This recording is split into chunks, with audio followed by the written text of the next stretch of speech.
మరి CA final results కూడా ఈసారి కొద్దిగా ఎంకరేజింగ్గా వచ్చాయని చెప్పేసి కూడా మనం విన్నాం. అలాగే గత 4 సంవత్సరాల సీఏ మరియు సీఎంఏ ఫలితాల్లో 9 సార్లు ఆల్ ఇండియా ఫస్ట్ ర్యాంక్స్ వచ్చాయని కూడా విన్నాం. మరి మీరు ఇంత జోష్ఫుల్గా ఉండడానికి కారణం ఒక 1000 మంది విద్యార్థుల ఆనందం మీ ఒక్కరి ఫేస్లోనే కనిపిస్తుందని చెప్పేసి అనుకుంటున్నాను. దానికి ఒక రీజన్ చెప్తారండి? Thank you sir. రిజల్ట్స్ బాగా వచ్చాయి అనే దానికంటే, ర్యాంకులు బాగా వచ్చాయి అనే దానికంటే ఎక్కువ మంది పాస్ అయ్యారు సార్. అదే సంతోషం. సో ఈ సీఏలో చివరి stage sir CA final. CA ఫైనల్లో ఆల్ ఇండియా లెవెల్లో అసలు ఎంతమంది పాస్ అయ్యారో చెప్తానండి. ఇది కూడా మాస్టర్ మైండ్స్ ఫలితాలు కాదండి, అసలు ఆల్ ఇండియా లెవెల్లో ఉన్న పాస్ అవుట్స్ ఎంతమంది పాస్ అయ్యారు. సో సీఏ ఫైనల్లో గ్రూప్ 1 కానీ గ్రూప్ 2 కానీ లేదా 2 గ్రూపులు కానీ పాస్ అయిన వాళ్ళు జనవరి 2024 రిజల్ట్స్ అండి. మరి ఫైనల్ కాబట్టి ఒక 5-6 వేల మంది పాస్ అయి ఉంటారు అనేది చాలామంది అంచనా. కానీ వాస్తవానికి పాస్ అయిందండి సుమారుగా 23,000 మంది అండి. ఫైనల్ 23,000 మంది. రేపు మళ్ళీ జూలై 2024లో మళ్ళీ సీఏ ఫైనల్ రిజల్ట్స్ వస్తాయండి. అప్పుడు మళ్ళీ ఒక 15-20 వేల మంది మళ్ళీ పాస్ అవ్వచ్చండి. సో చాలా ఎంకరేజింగ్గా ఉంది సీఏ ఫైనల్ రిజల్ట్. దీంతోపాటు మీకు కంపారిజన్ కోసం చెప్తున్నాను, ఐఐటి. సో శోభన్ గారు 6వ తరగతి నుంచి ఐఐటి ఫౌండేషన్ ప్రిపేర్ అవుతుంటారు, అది తప్పేం కాదు. సో దానివల్ల ఐఐటిలో రిజల్ట్స్ మెరుగ్గా వస్తాయి అనేది ఒక ఆశ, అంచనా. ఐఐటీలో దేశవ్యాప్తంగా అసలు అందుబాటులో ఉన్న సీట్లే 17,000 మంది. అంటే ఐఐటి ఎగ్జామ్ రాసి, ఐఐటి జేఈ ఎగ్జామినేషన్ రాసి పాస్ అయ్యేది ఎంతమంది? 17,000 మంది. సీట్ వచ్చేది 17,000 మందికే. సో అక్కడ 17,000 మందికే ఛాన్స్ ఉంది. సీఏ ఫైనల్లో గ్రూప్ 1 కానీ గ్రూప్ 2 కానీ బోత్ గ్రూప్స్ కానీ పాస్ అవుతున్న వాళ్ళు ఇంకెక్కువ మంది ఉన్నారు. 23,000 మంది పాస్ అయ్యారండి రిజల్ట్లో. సో ఎంకరేజింగ్గా ఉందని చెప్పడమే నా ఉద్దేశం. సీఏ ఫైనల్ రిజల్ట్ కూడా ఎంకరేజింగ్గా ఉంది. ఇక ఆల్ ఇండియా ఫస్ట్ ర్యాంకులు అంటారా, ప్రేక్షకులకు చాలా హంబుల్గా చెప్తున్నాను, ఇప్పుడు నేను చెప్పేటువంటి ఆల్ ఇండియా ఫస్ట్ ర్యాంక్ యొక్క క్రెడిట్ కంప్లీట్గా టోటల్గా స్టూడెంట్స్ అయ్యండి. మా క్రెడిట్ ఏం లేదు. ఎందుకంటే మేము చదువు చెప్పే ప్రతి స్టూడెంట్కి ఆల్ ఇండియా ఫస్ట్ ర్యాంక్ వస్తే ఆ క్రెడిట్ మాది. కొద్దిమంది స్టూడెంట్స్కి ఆల్ ఇండియా ర్యాంక్ వస్తే ఆ క్రెడిట్ ఖచ్చితంగా స్టూడెంట్స్దే. సో శోభన్ గారు అడిగినట్టుగా 9 ఆల్ ఇండియా ఫస్ట్ ర్యాంకులు వచ్చినాయి. ఏ కోర్సులో? సీఏ సీఎంఏలో. ఇదేదో ఎంఈసీ సిఏసీ ఎంపీసీలో వచ్చిన ఫస్ట్ ర్యాంకులు కాదు, సీఏ సీఎంఏలో వచ్చిన ఫస్ట్ ర్యాంకులు. ఇవి స్టేట్ ఫస్ట్ ర్యాంకులు కాదు, ఆల్ ఇండియా ఫస్ట్ ర్యాంకులు. 1, 2 ర్యాంకులు కాదు, 9 ఆల్ ఇండియా ఫస్ట్ ర్యాంకులు. అండ్ చివరిగా ఇవి 4 ఏళ్లలో వచ్చిన ఆల్ ఇండియా ఫస్ట్ ర్యాంకులు అండి. మా జీవిత కాలంలో వచ్చిన ఫస్ట్ ర్యాంకులు కాదు. అంటే మాస్టర్ మైన్స్ 22 సంవత్సరాల ప్రయాణంలో వచ్చిన ఫస్ట్ ర్యాంకులు కాదు, జస్ట్ 4 ఇయర్స్లో వచ్చినటువంటి ఆల్ ఇండియా ఫస్ట్ ర్యాంకులు. 2020 సంవత్సరం సో సీఏ ఫైనల్లో all India first rank Praneeth అండి. 2020 CMA foundation all India first rank Rishabh. 2020 CMA inter all India first rank Deepak. 2020 CMA final all India first rank Gurubhaskar. 2021 CMA final all India first rank Nikhil. 2022 CA inter all India first rank Yashwanth. 2022లో CMA inter all India first rank Rishabh. గతంలో రిషబ్ని నేను చెప్పింది ఫౌండేషన్లో first rank, ఇప్పుడు నేను చెప్తుంది సీఎంఏ ఇంటర్లో first rank. And 2023 అండి 2023లో Vagdeva CMA inter all India first rank అండి. 2023లో శ్రీకాంత్ కుమార్ సీఎంఏ ఫైనల్లో ఆల్ ఇండియా ఫస్ట్ ర్యాంక్. అంటే గత 4 ఏళ్లలో 9 ఆల్ ఇండియా ఫస్ట్ ర్యాంకులు సార్. ఓకేనండి. మరి మోహన్ గారు, చాలామంది ప్రేక్షకులు తెలుసుకోవాల్సిన అంశం ఏంటంటే ముఖ్యంగా సీఏ కోర్సుల్లో ఆల్ ఇండియా పాస్ పర్సంటేజ్ ఎలా ఉంటుందని చెప్పేసి అనుకుంటూ ఉంటారు. వాటి గురించి మీరు ఏం చెప్తారు? సార్ చాలా వ్యాలిడ్ క్వశ్చన్ సార్. ఈ క్వశ్చన్ మీరు అడగకుండా ఉంటే ఈ ప్రోగ్రామ్కే అదొక లోటుగా ఉండేది సార్. చాలా ఓపెన్గా చెప్తున్నా, సీఏ సీఎంఏ కోర్సుకి ఉండాల్సిన దానికంటే అడ్మిషన్లు తక్కువ ఉన్నాయి. ఎందుకు తక్కువ ఉన్నాయి? ఇదైనా కాస్ట్లీ కోర్స్ అన్నా, ఉద్యోగాలు లేవనా, సాఫ్ట్వేర్ ఉద్యోగాల్లాగా ఉద్యోగాలని పోతున్నాయన్నా? అవేం కాదండి. భయం, అమ్మో సీఏ కోర్సు పాస్ అవ్వరంటే కదా, సీఎంఏ కోర్సు పాస్ అవ్వరంటే కదా. అది పటాపంచలు చేయాలి, అది బ్రేక్ చేయాలనే ఉద్దేశంతోనే ఈ యొక్క పాస్ పర్సంటేజ్ డీటెయిల్స్ కూడా చెప్తున్నాను. ప్రేక్షకులు గమనించండి, నేను చెప్తుంది సీఏ కోర్సు యొక్క ఆల్ ఇండియా పాస్ పర్సంటేజ్ అండి, మాస్టర్ మైన్స్ యొక్క పాస్ పర్సంటేజ్ కాదు. మాస్టర్ మైన్స్ లేదా మాస్టర్ మైన్స్ లాంటి ఇన్స్టిట్యూషన్స్లో దీనికంటే పాస్ పర్సంటేజ్ చాలా మెరుగ్గా ఉంటుందండి. సో ముందుగా సీఏ ఫౌండేషన్ ఫిబ్రవరి 2024 అండి ఆల్ ఇండియా పాస్ పర్సంటేజ్ 30% అండి. అంటే 100లో 30 మంది పాస్ అయ్యారు, ప్రతి 3లో 1 పాస్ అయ్యారు. డెఫినెట్లీ ఎంకరేజింగ్ రిజల్ట్ అండి. సో జనవరి 2024 సీఏ ఇంటర్ పాస్ పర్సంటేజ్ అంటే గ్రూప్ 1 పాస్ అయింది 17% అండి, గ్రూప్ 2 పాస్ అయింది 20%. అలానే జనవరి 2024 సీఏ ఫైనల్ పాస్ పర్సంటేజ్ అండి, గ్రూప్ 1 పాస్ అయింది 10% అంటే, గ్రూప్ 2 పాస్ అయింది 22% అంటే. గమనించండి, ప్రతిసారి ఇలానే ఎంకరేజింగ్గా రిజల్ట్ ఉండాలని రూల్ ఏం లేదు. ఒక్కోసారి ఇంతకంటే ఎక్కువ ఉండొచ్చు, ఒక్కోసారి ఇంతకంటే తక్కువ పాస్ పర్సంటేజ్ కూడా ఉండొచ్చు. కానీ వెసులుబాటు ఏంటంటే ఎంపీసీ ఎంఈసీ బైపీసీ లాగా సంవత్సరం పాటు వెయిట్ చేయాల్సిన అవసరం లేదు. ఫెయిల్ అయితే 6 మంత్స్లోనే ఎగ్జామ్ రాసి మళ్ళీ పాస్ అవ్వచ్చు, అవకాశం ఉంది. త్వరలో సీఏ ఫౌండేషన్ కానీ సీఏ ఇంటర్లో కానీ ఎగ్జామ్స్ సంవత్సరానికి 2 సార్లు కాదు, సంవత్సరానికి 3 సార్లు రాబోతున్నాయి కాబట్టి చక్కగా 4 monthsలోనే మళ్ళీ ఎగ్జామ్ రాసి పాస్ అయ్యే అవకాశం కూడా ఉంది. మోహన్ గారు, ఒక విషయం నాకు ఎప్పుడు డౌట్ఫుల్గా ఉంటుంది, అంటే ఎంపీసీ బైపీసీ కోర్సుల నుంచి వచ్చి సిఏ ఫౌండేషన్లో కూడా ఇలా ఆల్ ఇండియా ర్యాంక్ సాధించిన వారు ఉన్నారా అని చెప్పి అనిపిస్తుంది. కానీ మీ మాస్టర్ మైండ్స్లో చూస్తే అది సాధ్యమవుతుంది. ఎలా ఒకసారి చెప్తారండి? మంచి క్వశ్చన్ సార్. యాక్చువల్లీ 10th అయిపోయిన విద్యార్థులు ఉంటారు సార్, వాడు ఫ్రెష్గా ఎంపీసీ బైపీసీ ఎంఈసీ లాంటి కోర్స్ జాయిన్ అవుతారు. కొత్తే కదా, వాళ్ళు అక్కడ అన్నీ నేర్చుకోగలుగుతున్నారు లేదా, అడ్జస్ట్ అవుతున్నారు లేదా. అలానే ఎంపీసీ బైపీసీ అయిపోయి కూడా సిఏ లేదా సిఎంఏ కోర్స్కి వచ్చినా కూడా ఒక 15 daysలో అన్నీ సర్దుకుపోతాయి సార్, అన్నీ అడ్జస్ట్ అయిపోతాయి, ఏమీ ఇబ్బంది లేదు. ఒక 10th క్లాస్ విద్యార్థి కొత్తగా జాయిన్ అయిన ఇంటర్మీడియట్లో ఎలా అయితే కోప్పపోతాడో, ఎంపీసీ బైపీసీ కంప్లీట్ చేసిన విద్యార్థులు కూడా సిఏ సిఎంఏకి వచ్చినా అలానే కోప్పపోతారు. వరి అవ్వాల్సిన అవసరం లేదు అంటున్నాను. మాకు వచ్చే వేలాది అడ్మిషన్స్లో కనీసం 40-50% ఎంపీసీ బైపీసీ వాళ్ళే అండి. సో నేను చాలా క్లియర్గా చెప్తాను, 10th అయిపోయిన తర్వాత అవేర్నెస్ లేక చాలామంది ఎంపీసీ బైపీసీ జాయిన్ అయ్యి ఆ తర్వాత సిఏ సిఎంఏ కోర్సుల గురించి తెలుసుకొని ఇప్పుడు జాయిన్ అవుతున్నారు. ఇప్పుడు సిఏకో సిఎంఏకో మారిపోతున్నారు, కన్వర్ట్ అవుతున్నారు. దానికంటే బెస్ట్ ఏంటో తెలుసా, సిఏ చేయాలనుకున్నా సిఎంఏ చేయాలనుకున్నా 10th అయిపోగానే ఎంఈసీ చేసి ఎంఈసీ నుంచి సిఏ రావటమే బెటర్. అంటే నా కంక్లూషన్ ఏంటంటే ఎంపీసీ చేసి బైపీసీ చేసి సిఏకో సిఎంఏకో రావటం నేరం కాదు, కానీ బట్ ఎంఈసీ లేదా సిఈసీ లాంటి కోర్స్ తీసుకొని 10th అయిపోగానే సిఏకి లేదా సిఎంఏ లాంటి కోర్సెస్కి రావడం తెలివైన నిర్ణయం. శోభన్ గారు అడిగినటువంటి మెయిన్ క్వశ్చన్కి వచ్చేస్తా. సార్ సక్సెస్ అవుతూ ఉంటారా? బోల్డ్ మంది పాస్ అవుతారండి, ఒకళ్ళిద్దరు కాదు, 100లో కాదు, వేలాది మంది ఎంపీసీ బైపీసీ నుంచి వచ్చి సిఏ లేదా సిఎంఏ పాస్ అవుతున్న వాళ్ళు వేలాది మంది ఉన్నారు, 100లో కాదు. మీకు కొన్ని ఎగ్జాంపుల్స్ చెప్తాను.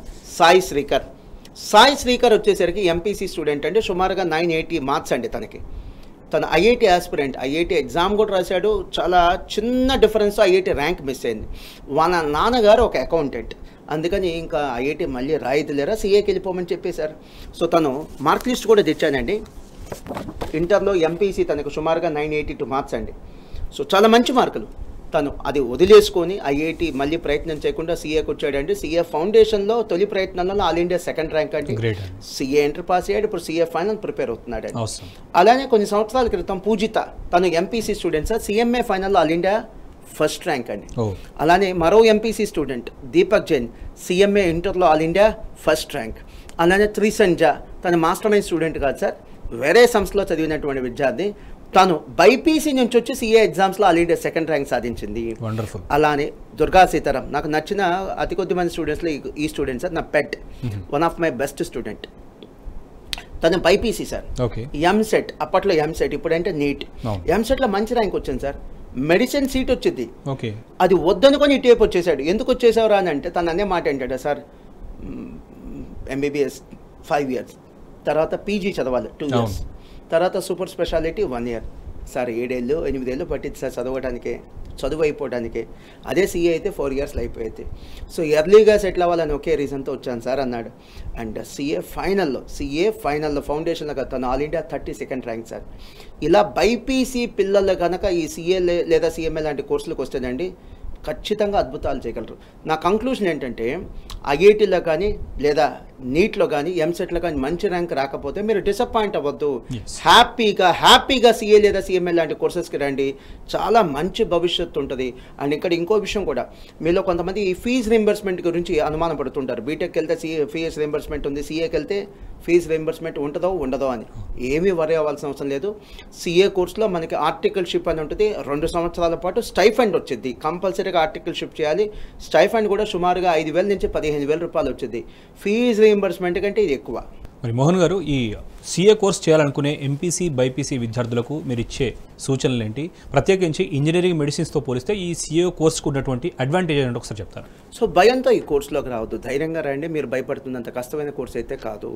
ఇది ఐఐటి కంటే మెడిసిన్ కంటే ఖచ్చితంగా ఈజీ కోర్సేనండి. ఇది బీటెక్ బీకామ్ కోర్స్ కంటే కష్టమైన కోర్స్. ఇది మైండ్లో పెట్టుకొని ఈ కోర్స్కి రండి. అండ్ అలానే మీరు ఎంపీసీ తీసుకుంటే బీటెక్ 4 years, ఎంటెక్ 2 years, అంటే 6 years పడుతుంది. బైపీసీ తీసుకుంటే కనీసం 8 years అన్నా మీరు చదువుకోవాల్సి వచ్చింది. ఎంబీబీఎస్ కావచ్చు, తర్వాత చదువులు కావచ్చు. సిఏ అలా కాదు. ఇంటర్ తర్వాత ఎంపీసీ, బైపీసీ, ఎంఈసీ, సిఈసీ ఏ గ్రూప్ వాళ్ళకైనా సరే మ్యాక్సిమం 4 years అండి. ఒకవేళ ఫెయిల్ అయినా ఇంకో సంవత్సరం మీరు అడిషనల్గా పెట్టుకునే రండి. అలానే సిఎంఏ కూడా అంతే, సుమారుగా 4 yearsలో కంప్లీట్ అయ్యేటటువంటి కోర్స్. సో ఫస్ట్ అడ్వాంటేజ్ అదే, తక్కువ టైంలో సెటిల్ అయ్యే అవకాశం ఉంది. రెసిషన్ ప్రూఫ్ అంటే ఉద్యోగాలు పోతే సాఫ్ట్వేర్ గండాలు ఇట్లాంటివి ఏమీ లేనటువంటి కోర్సులు ఇవి. అన్ఎంప్లాయ్మెంట్ అనేటువంటి ఇబ్బంది లేనటువంటి కోర్సు ఈ సిఏ లేదా సిఎంఏ. మీకు కొన్ని గణాంకాలు చెప్తానండి, మీకు కొన్ని స్టాటిస్టికల్ డేటా చెప్తాను నేను. మీరు ఐఐటి తీసుకుంటే సుమారుగా ఐఐటి ఎగ్జామినేషన్ దేశవ్యాప్తంగా రాస్తుంది ఎంతమంది అండి? ఇప్పుడు రైట్ నో ఐఐటి ఎగ్జామ్ జరుగుతుంది. ఎంతమంది రాస్తున్నారు? 12 లక్షల మంది రాస్తున్నారండి. సుమారుగా 12 lakh students IIT JEE examination రాస్తున్నారు. అసలు ఐఐటిలో సీట్లు ఎన్ని ఉన్నాయండి? 17,000. మీరు గమనించండి, 12 lakh స్టూడెంట్స్లో 2% అండి. 2% అంటే 24,000. కనీసం 24,000 సీట్స్ కూడా లేవు కదండి. అంటే 100లో ఇద్దరికి కూడా ఛాన్స్ లేదు. అలానే నీట్ ఎగ్జామినేషన్ తీసుకోండి. నీట్ ఎగ్జామినేషన్ లాస్ట్ ఇయర్ 2023లో 2023లో నీట్ ఎగ్జామినేషన్ రాసింది ఎంతమంది అండి? 21 lakhs అండి, 21 లక్షల మంది. దేశవ్యాప్తంగా ఎంబీబీఎస్ సీట్లు ఎన్ని ఉన్నాయి? సుమారుగా 1,05,000 అండి, 1,05,000. అంటే సుమారుగా 5% మందికి ఛాన్స్ ఉందండి.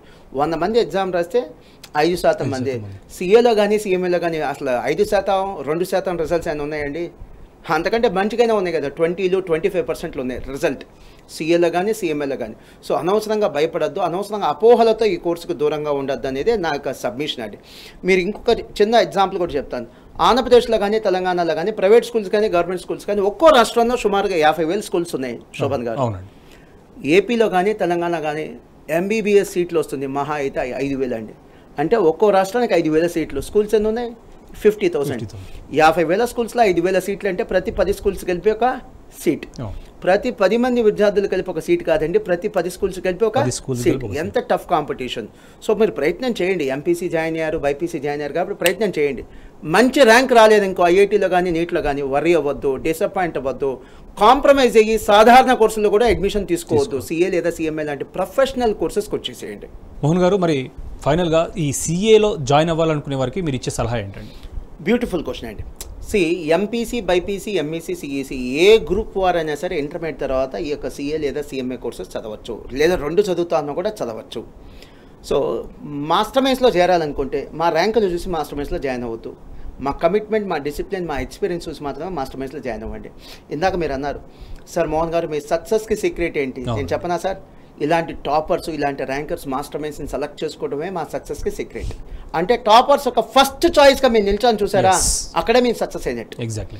అలానే సబ్జెక్టు కరెక్షన్ 2 తెలుగు రాష్ట్రాల్లో 22 సంవత్సరాలు దాటి 23వ సంవత్సరం కూడా సక్సెస్ఫుల్గా నడుపుతున్న సిఏ, సిఎంఏ కోచింగ్ సెంటర్ విద్యాసంస్థ ఏదైనా ఉందంటే ఓన్లీ మాస్టర్ మైన్స్. కనీసం 15-20 సంవత్సరాల అనుభవం ఉన్నటువంటి సంస్థని ఎంచుకోండి. సిఏ ఫౌండేషన్ లేదా సిఎంఏ ఫౌండేషన్ జాయిన్ అవ్వాలంటే ఫుల్ డే క్లాసులు చెప్పేటువంటి సంస్థలనే ఎంచుకోండి. మేము సిఏ ఫౌండేషన్ తీసుకుంటే కనీసం 800 నుంచి 1000 గంటలనే క్లాసులు చెప్పాలండి. అలాంటి సంస్థలనే ఎంచుకోండి. కేవలం సిఏ ఫౌండేషనో సిఎంఏ ఫౌండేషనో కాదు, సిఏ ఫైనల్, సిఎంఏ ఫైనల్ కూడా కోచింగ్ ఇచ్చేటువంటి సంస్థని ఎంచుకోండి. ఎందుకంటే ఫౌండేషన్ కాదు, ఫైనల్ కూడా కోచింగ్ ఇచ్చారనుకోండి, వాళ్ళ ప్రమాణాలు వేరుగా ఉంటాయి, వాళ్ళ ప్రమాణాలు ఉన్నతంగా ఉంటాయి. అలాంటి సంస్థలను మాత్రమే ఎంచుకోండి. ఇంటర్ తర్వాత అది ఎంపీసీ, ఎంఈసీ, బైపీసీ, సిఈసీ ఏ గ్రూప్ అయినా సరే ఇంటర్ తర్వాత సిఏ కానీ సిఎంఏ కానీ ఒక 4 ఏళ్ళు పట్టేది. 1 సంవత్సరం బఫర్ పెట్టుకొని క్వశ్చన్ పెట్టుకొని ఈ కోర్సుకి రండి. చివరిగా మాస్టర్ మైన్స్ లోగో చూస్తున్నారు కదా, గమనించండి. కొన్ని చోట్ల మాస్టర్ మైన్స్ అనే పేరుతో విద్యా సంస్థలు నడుపుతున్నారు, వాళ్ళకి మాకు ఏ సంబంధం లేదు. మీకు క్లారిటీ కోసం చెప్తున్నా. మీకు ఎక్కడ అనుమానం వస్తే మా లోగో చూసుకోండి. వెళ్ళిన చోట మీకు అనుమానం వస్తే మా లోగో చూసుకోండి. మా సెల్ నెంబర్స్కి కాంటాక్ట్ చేయండి. స్క్రీన్ మీద సెల్ నెంబర్స్ ఉన్నాయి, కాంటాక్ట్ చేయండి. ఇది మాస్టర్ మైన్స్ బ్రాంచ్ అవునా కాదా అని చెప్పి మీకు అనుమానం వస్తే కాంటాక్ట్ చేయండి. ముఖ్యంగా చెప్తున్నాను, మాస్టర్ మైన్స్కి ఈ రోజున ఎక్కడెక్కడ శాఖలు ఉన్నాయి, ఎక్కడెక్కడ బ్రాంచెస్ ఉన్నాయి. వైజాగ్, రాజమండ్రి, విజయవాడ, గుంటూరు, కర్నూలు, నెల్లూరు, తిరుపతి, హైదరాబాద్ ఇక్కడేనండి. సో ఆంధ్రప్రదేశ్లో మదనపల్లి కానీ, లేకపోతే తెలంగాణలో వరంగల్ కానీ, లేదా మరెక్కడైనా సరే మాకు ఎక్కడ బ్రాంచులు లేవు. హైదరాబాద్లో కూడా అమీర్పేట, దిల్సుఖ్ నగర్, ఎల్బీ నగర్, వనస్లపురం, నిజాంపేట ఇక్కడ మాత్రమే బ్రాంచెస్ ఉన్నాయి, మరెక్కడా కూడా బ్రాంచులు లేవు. హైదరాబాద్లో మరెక్కడా కూడా బ్రాంచులు లేవు. దయచేసి ఇది గమనించే అడ్మిషన్ తీసుకోవాలని కోరుతున్నా. ఓకేనండి మోహన్ గారు, మా స్టూడియోకి వచ్చి అటు విద్యార్థులకు, పేరెంట్స్కు, అదేవిధంగా ఈ సిఏ కోర్స్ చేయాలని డైలమాలో ఉన్న ప్రతి ఒక్క విద్యార్థికి చాలా చక్కగా పూసగుచ్చినట్టుగా వివరించినందుకు ధన్యవాదాలండి. థ్యాంక్ యూ శోభన్ గారు, and thanks to T News management అండి. సో ఇది వాళ్ళ study guide. Keep watching T news.